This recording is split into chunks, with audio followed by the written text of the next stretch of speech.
রীতিতে যদি নবীর আদর্শ আমরা মানতে পারি আমার বন্ধুগণ, তাহলে পৃথিবীতে কোনো দুর্নীতি থাকবে না। জোরে বলেন ঠিক না? নবীর আদর্শ যারা মেনেছে, নবীর সাহাবীরা নবীর আদর্শ মেনেছে, নবীর আদর্শ যারা মেনেছে তারা নিজেরাই কষ্ট করে, জনগণকে ভালো রাখে। জোরে বলেন ঠিক না? আর নবীর আদর্শ যাদের ভিতরে নাই, নিজে পকেটে ভরে জনগণকে কষ্টে ফেলে।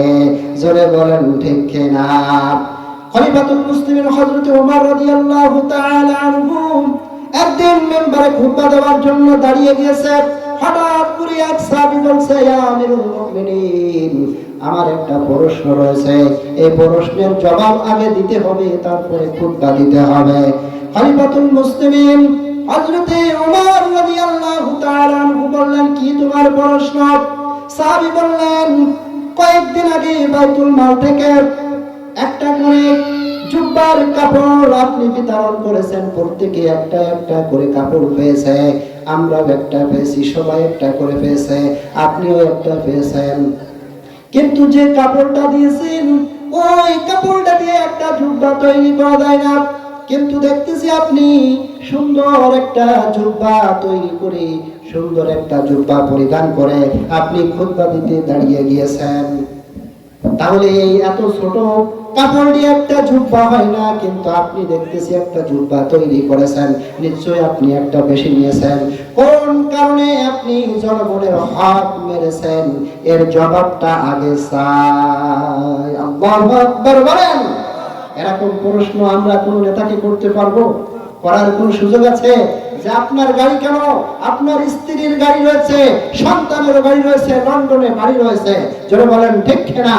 এরকম প্রশ্ন যদি করা হয় নাক মুখ থাকবে না। জোরে বলেন ঠিক না?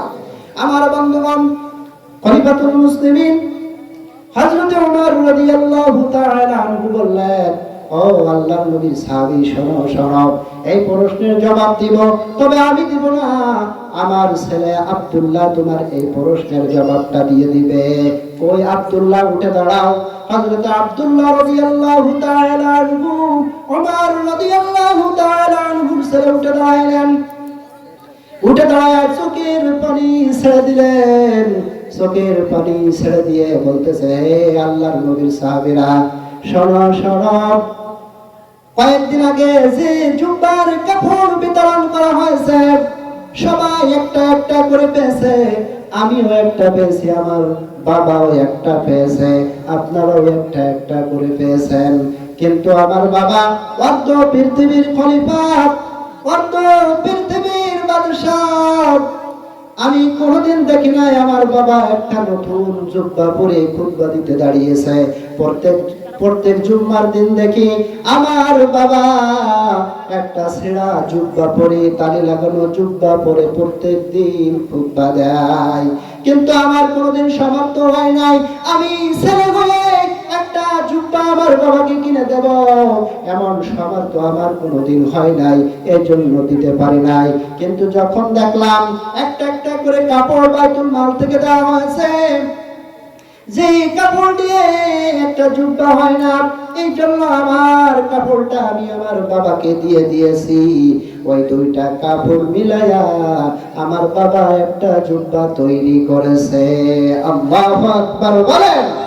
আমার বন্ধুগণ, এটাই হলো নবীর আদর্শ, ঠিক কিনা বলেন? নবীর আদর্শ যারা রাজনীতিতে মানবে তারাই কষ্ট করবে আর জনগণকে ভালো রাখবে। জোরে বলেন ঠিক কিনা? আমার বন্ধুগণ, এই রাজনীতি জীবনে যদি নবীর আদর্শ যদি মানি, তাহলে আল্লাহ আমাদেরকে ভালোবেসেছে।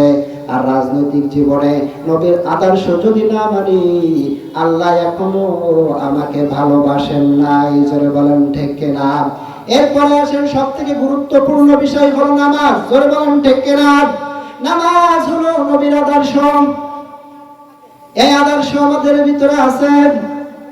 এই নামাজে আদর্শ যদি আমাদের ভিতরে থাকে, আল্লাহ আমাদের ভালোবাসা শুরু করেছে। আর যদি এই নামাজ নবীর আদর্শ না থাকি, আল্লাহ এখনো আপনাকে ভালোবাসা শুরু করেন নাই। জোরে বলেন ঠিক কিনা?